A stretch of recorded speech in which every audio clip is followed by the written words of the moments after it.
안녕하십니까? 워라밸 이야기에 오신 걸 환영합니다. 저출산 문제는 대한민국이 최우선적으로 해결해야 할 심각한 문제인데요. 결혼을 해야 할 젊은 세대들이 갈수록 결혼을 기피하는 경향이 심화되면서 문제의 심각성이 더 커지고 있습니다. 그래서 오늘은 젊은 세대들이 왜 결혼을 기피하는지에 대해 짚어보고자 합니다. 통계청의 2023년 혼인이혼 통계에 따르면 혼인 건수는 19만 4천 건입니다. 1970년 통계 작성 이후 역대 최저치였던 2022년 19만 2천 건과 비교하면 소폭이지만 2천 건 늘어난 것입니다. 또 전년 대비 증가세를 보인 것도 12년 만입니다. 수치만 놓고 보면 기대감도 갖게 하지만 속내를 들여다보면 그렇지만도 않습니다. 코로나 엔데믹으로 미뤄졌던 결혼식이 집중되면서 일시적으로 늘어난 것이라는 게 대체적인 분석입니다. 통계가 나온 김에 잠시 좀 더 살펴보고 가겠습니다. 평균 초혼 연령은 남자 34.0세, 여자 31.5세입니다. 1990년 남자 27.8세, 여자 24.8세와 비교하면 많이 늦어진 것입니다. 만혼이 늘고 있다는 것이죠. 또 눈에 띄는 것은 여성 연상 부부와 국제 결혼이 늘고 있다는 것입니다. 여자가 연상인 부부 비중은 2013년 16.2%에서 2023년 19.5%로 높아졌고 외국인과의 혼인은 약 2만 건으로 전년보다 18.3%, 3천 건 늘었습니다. 하지만 전반적으로 결혼에 대한 시각이 점차 부정적으로 변해가고 있는 것은 현실입니다.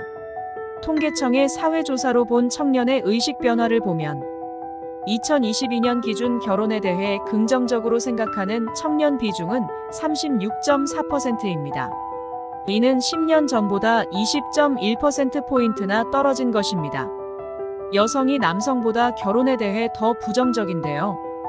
긍정적인 비율이 남자의 경우 10년 전 66.1%에서 43.8%로 여자는 46.9%에서 28.0%로 떨어졌습니다.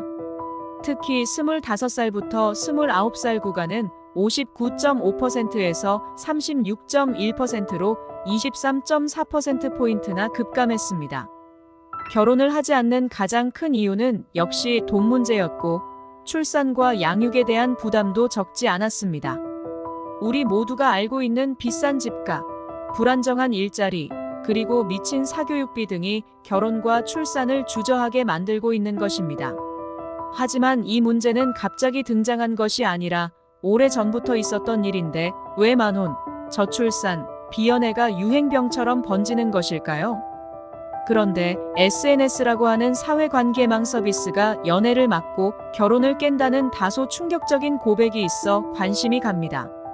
30대 중반의 한 여성은 SNS에 100에 99는 좋은 것, 부러워할 것, 질투나게 할 것 등을 올린다. 그런데 이것이 연애나 결혼의 발목을 잡는다라고 지적합니다.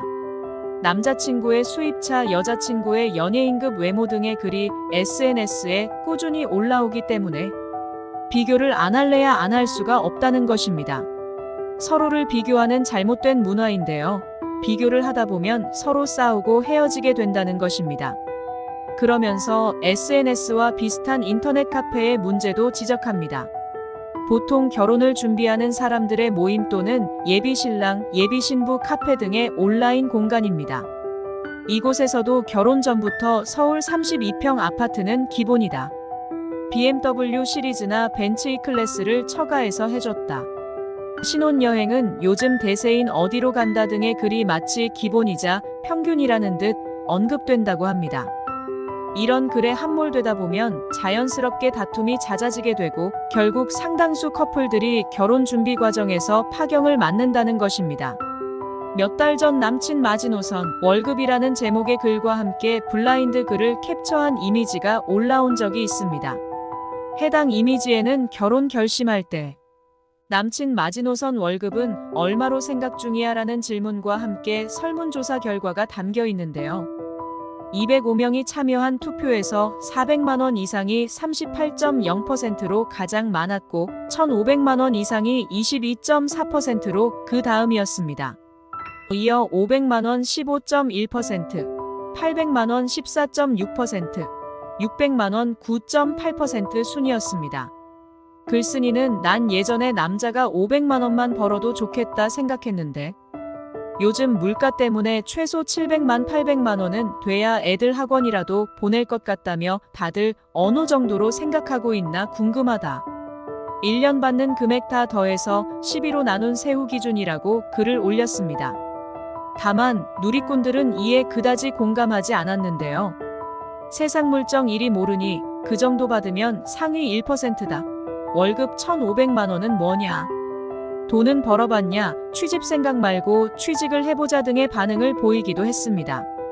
결혼정보회사 듀오가 공개한 2023년 혼인통계 분석 보고서에 따르면 초혼 남성의 중위소득은 6,700만 원, 여성은 4,300만 원이었습니다.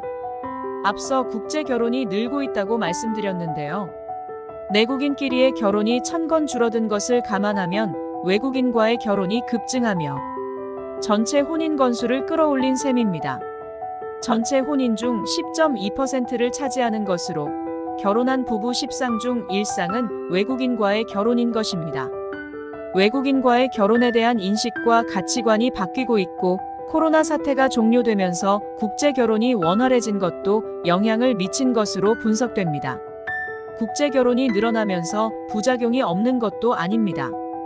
한 예로 동남아 국가 여성들 사이에서 한국 국적 취득을 목적으로 한국인 남성과 결혼하는 사례가 늘고 있기 때문입니다. 주제와는 거리가 있는 얘기지만 잠시 쉬어가는 의미로 한번 살펴보고 가겠습니다.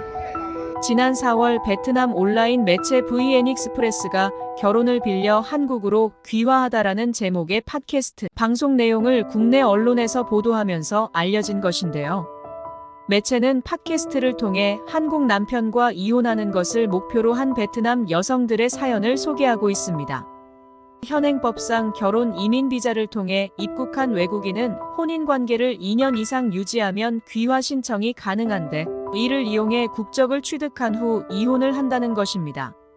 보도에 따르면 한 20세 여성 A씨는 결혼 중개 서비스를 통해 한국 남성 20명의 신상 정보와 배경을 확인하고 가장 적합해 보이는 상대와 결혼했습니다. A씨는 6개월 동안 결혼 이민 서류 작업과 한국어 학습을 거친 뒤 47세 남성과 결혼해 한국으로 건너왔습니다. 하지만 A씨는 이혼할 날만을 기다리고 있습니다. 한국인 남편을 찾기 위해 중매업체에 3천만 동, 한국 돈으로 약 163만 원을 지불했다는 A씨는 3년 후 국적을 취득해 한국에 계속 정착해 일을 할 수 있게 되면 이혼한다는 목표라고 말합니다. 또 한국어 공부와 생활비 등의 명목으로 매달 43만 원을 남편으로부터 지원받았다고도 했는데 정작 A씨의 꿈은 이혼입니다. 27세 여성 B씨의 목표도 이혼입니다. 그녀는 108만 원을 들여 결혼 중개 서비스를 통해 41세 한국 남성과 결혼했지만 결혼은 한국 국적을 얻을 수단이라며 남편과 계속 같이 살 뜻은 없다고 했습니다. 2022년 한국 여성과 외국 남성의 결혼은 5,000건으로 전년보다 7.5% 증가했습니다. 그런데 베트남 남성과의 결혼은 792건으로 35.2%나 급증했습니다. 베트남 여성이 결혼을 통해 한국 국적을 취득한 후 다시 베트남 남성과 재혼하는 경우가 많다는 것입니다. 실제로 베트남 남성과 재혼한 한국 여성 556명 중 86.7%인 482명이 귀화한 한국인이었으며 이 중 국적 확인이 어려운 2명을 제외한 480명의 귀화 전 국적은 모두 베트남이었습니다.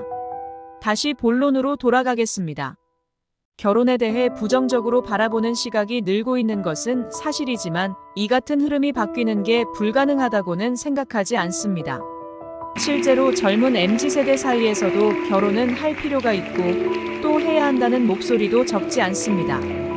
20대 중반부터 신체가 고장나기 시작하는데 70살 넘어가 봐라 뛰는 것 자체가 기적이다. 앞으로 30년은 더 살아야 하는데 휠체어 끌어줄 사람 필요할 거 아냐? 는 글도 있습니다.